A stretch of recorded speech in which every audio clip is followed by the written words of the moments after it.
The old coal miner. No one seems to remember their hard times, the sacrifices they made in these mountains to make a living. And they made some sacrifices, unsafe conditions. Like our veterans, they're just being forgotten. Their times and their struggles in these old mountains. And some of the rough conditions that they done. Now most people don't understand, but these old coal mines, the coal miner kept the lights on in this country and made all the steel for 100 years in this country. Nobody seems to remember that. But that was the way of life it was in these mountains, these Appalachias. From Pennsylvania on down to Alabama. And all the people and their struggles they had in the early days. Now nowadays, mining is highly technical, highly advanced equipment, where it ain't so labor intensive. This is an old shuttle car of how it is today, pulling under a continuous miner. And this old miner can run more coal in 1 minute than one man can hand load all day long back in the old days. And yes, it's so advanced and technical, but it's still a dangerous occupation. So dusty, so noisy, and yet the route is still unpredictable. But that's the way it is. But nowadays, mining's slowly being phased out. This is a map of old abandoned mines. The mines are still thriving in some places, but they're being phased out.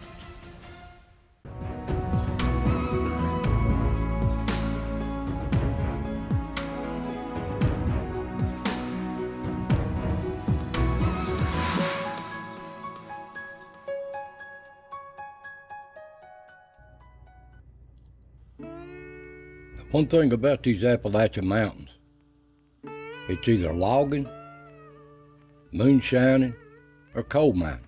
There just wasn't much in these mountains. And this coal mining, it's been going on for generations.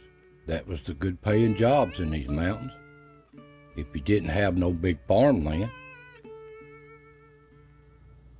And they've been mining this coal since this country began. Slowly but surely, and it was a dangerous occupation. But it didn't matter what age you was either.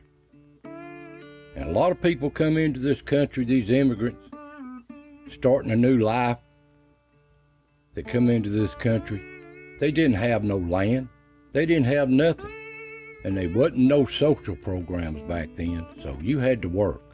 And many of kids, just children, started working as young as 8 years old, I've been told. They had to work somewhere.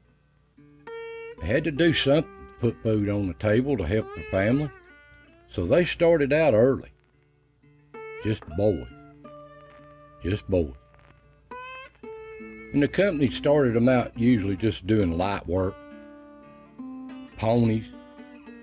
Doing air doors. Stuff around, peeling around, until their backs got stronger. A lot of them took care of the ponies and horses and mules, took care of them, kept them fed, and a lot of them just done air doors for ventilation. When a pony would come through with a load, he'd open and close it. And what did they have to use it for light? Mostly just an old, looked like a lamp with coal oil in it on top of their head, just a flame. This is what it looked like. And I'm sure this started many of the explosions back then, the old methane gas in these mines. But that's how it was. And it moved up to carbide light. It was still a little flame, but it wasn't like that coal oil lamp. And he moved up to battery lamps. This is what I used in my time of mining. The old wheat light. And just as I got out, they went to the LEDs. No cord, no battery. That was so convenient. But anyway, in these coal mines, the seams you worked. You worked what seam was available, what the job was, what the company had. Some of them were real high seams. Some of them are 10 foot. This is a good working right here. You can reach the top to hang curtain and work. But some of them were really low seams of coal. I've heard them down as low as 17 inches in this blue gym in Kentucky. And that's got to be strenuous work. This takes a special breed of people to do this kind of work. And don't ask me how you went to the bathroom. Use your imagination. I've been there. And at the face, back in them days, they just got electricity. They'd use an old drill here to drill the coal for shooting. But before they had electricity, they drilled it by hand, an old drill like this. My goodness, what labor-intensive drilling all them holes. And they'd pack it full of powder. At first it was black powder, then it got more fancy, better equipped, better powder. And after they shot it and aired it out, they'd scale it down to make it safe for themselves so they could get ready to load it. Then they'd back them old cars in there, and they'd start hand loading. Hand load every bit of that coal. Hard day's work, all day long, hand load.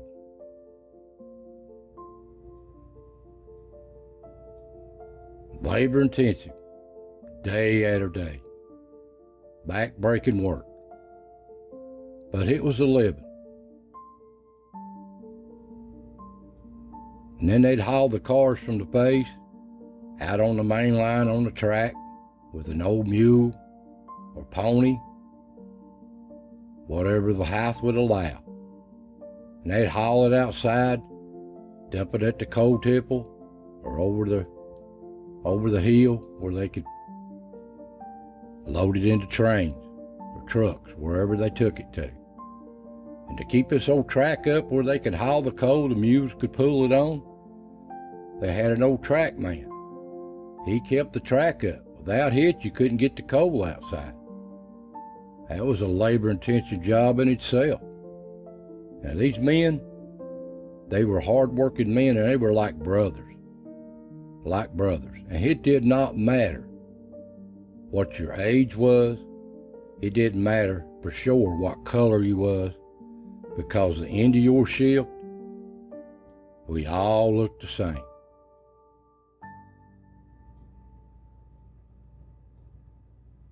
Now where did they live?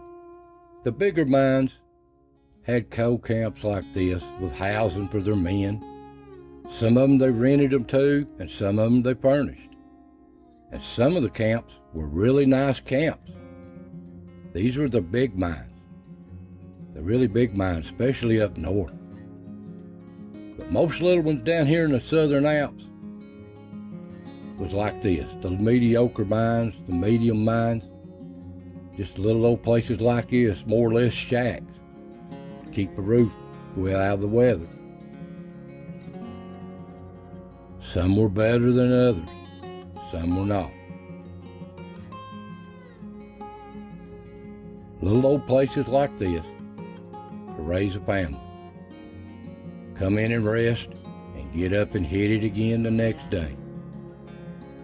Now here's an old house of a picture of an old miner that retired. So the company just gave him the home since he'd worked and retired. They really gave him something, didn't they? Don't tell me these old mountain people didn't live hard. They didn't have no running water, most of them. No indoor plumbing. Most of them got electricity way before they got indoor plumbing. these men, they lived next to these mines and these camps. They walked to and from work, just over the hill, and raised little families. Some of them had big families. But a lot of them can remember this, your parents. And the kids, they growed up in these camps. And they ate good what Dad could put on the table. And they had their own schools and churches in these little camps, right amongst the mines operation. And these kids just growed up amongst the mines operations around, coming and going, the family. Didn't think nothing of it. That was the way of life. And how did these men get paid? A lot of them got paid with scrip. And the scrip, here's a picture of the scrip. Scrip was only good at the company you worked for, and you could only use it at the company store. This was the big trick about this scrip. And here's about what they made back then. This is one back in the 30s, when they had a contract with the union. This is what they made a day. Some places it wasn't union, didn't make $1 a day. You think that ain't nothing now, but that was big money back then. What a hard life. That's the pay scale back in the 30s. And the company stores, the big mines, had big old stores. And their scrip was only good at places like this, and some mines just paid them in cash.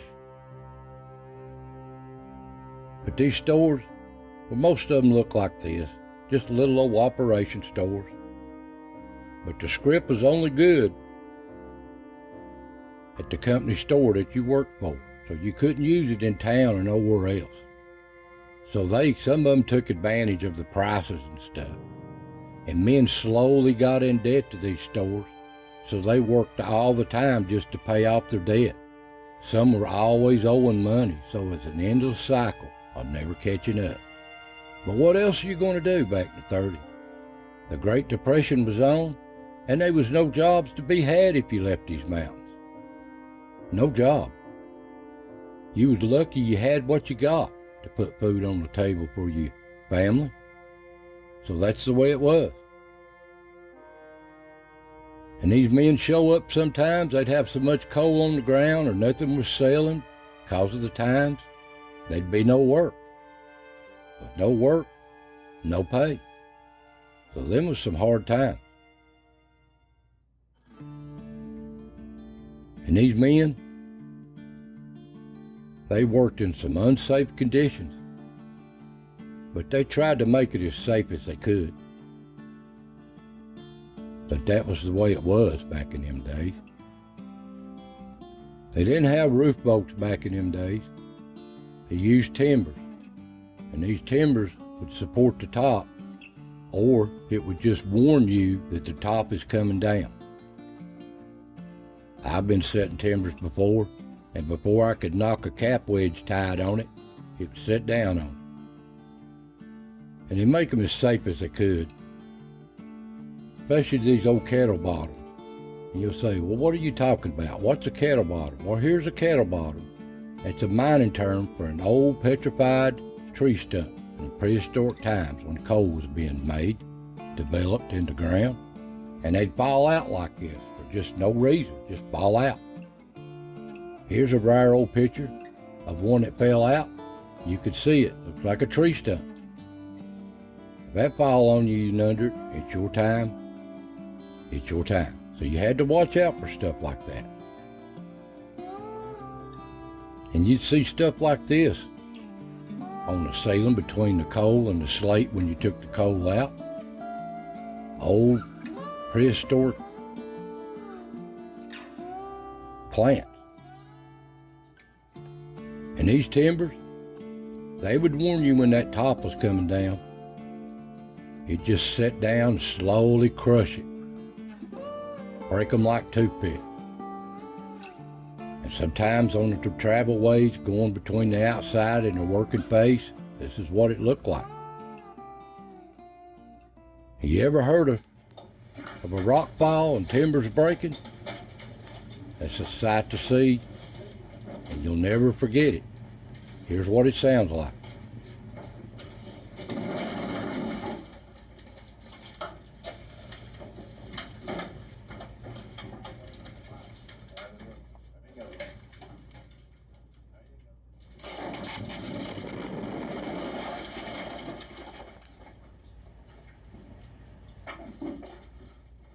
And many a man lost their life in these old mines. An accident, roof fall, equipment, and I guess, best I can get, if from 1901 to date, over 20,000 deaths occurred in these mines. But here's the worst. Here's the worst thing could happen in a coal mine. I've never endured this. I wouldn't be talking to you.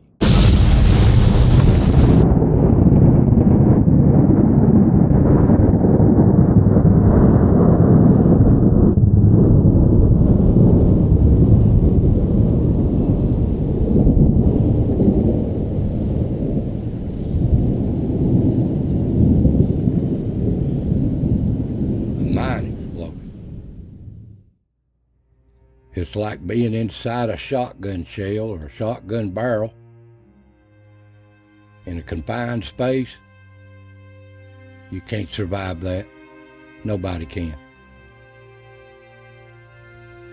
And after the flame's out, if it goes out, it looks like this at the portals.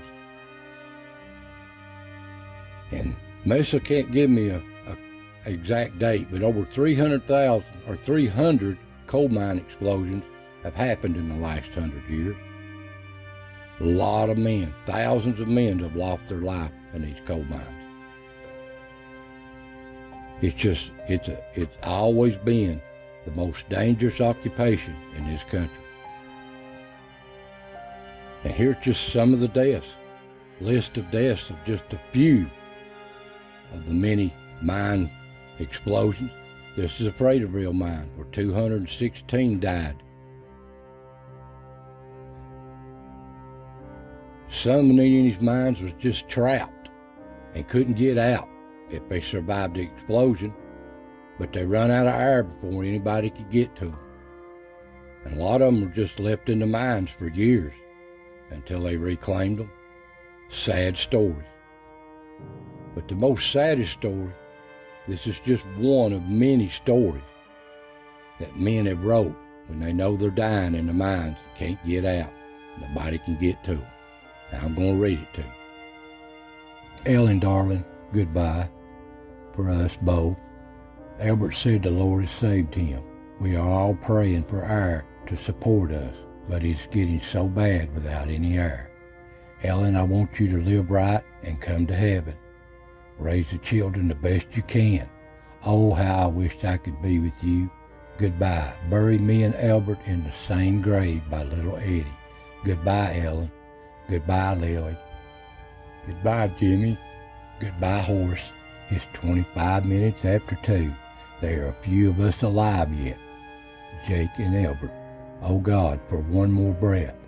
Ellen, remember me as long as you live. Goodbye, darling. That always breaks my heart. That's just one of many stories throughout these mines. Now the men, slowly but surely, mine by mine, they got to join the union. And it was a hard fight in most places to get them. These companies didn't like the union taking their profits. And a lot of striking, a lot of people doing without until they come across. This is just one of many pictures of so many strikes. But the men won their right to unionize, join the United Mine Workers. And they made big improvements between the government, mining, MSHA, but it didn't It didn't come cheap. Nothing is for free, and a lot of violence ensued, and a lot of deaths on both sides. But these old towns here in Appalachia, throughout these mountains, they thrived. This was the job. This is the economy that worked these towns. But slowly they're going away. As the coal mines dry up and go away, so are these towns. They're dwindling to nothing. But they're still out there.